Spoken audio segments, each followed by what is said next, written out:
There has been some suggestion that we're taking in too many immigrants and that's putting pressure on the housing sector, especially at the lower ranks, right? The affordable housing part of the equation is really stretched. Is there any consideration around the cabinet table to restricting the number of immigrants that we accept each year? Not that I'm aware of. I've had a conversation with Mark Miller about this yesterday. I don't think that's the best way.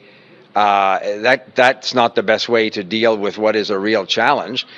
Premier Houston of Nova Scotia talks to me about trying to bring in entire construction crews from other countries to build the houses and then move into them.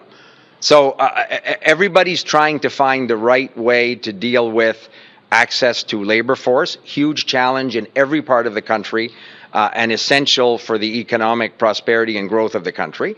But we're not insensitive to the housing challenges that existed before provinces asked us to bring in more immigrants to help with the labor force. So you have to be coherent, you have to be coherent a little bit here.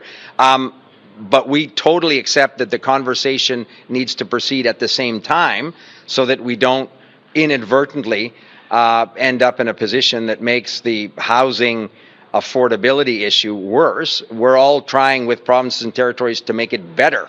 So we're quite positive that we can continue to do that.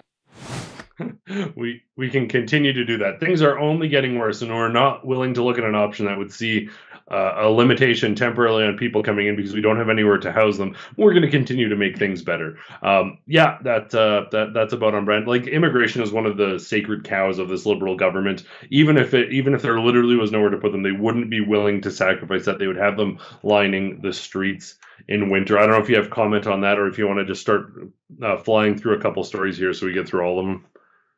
It is it's the third rail of politics that you can't talk about, even though across all political parties, across the spectrum entirely, even NDPers agree that we need to pump the brakes on immigration just so that we can set up new Canadians for success.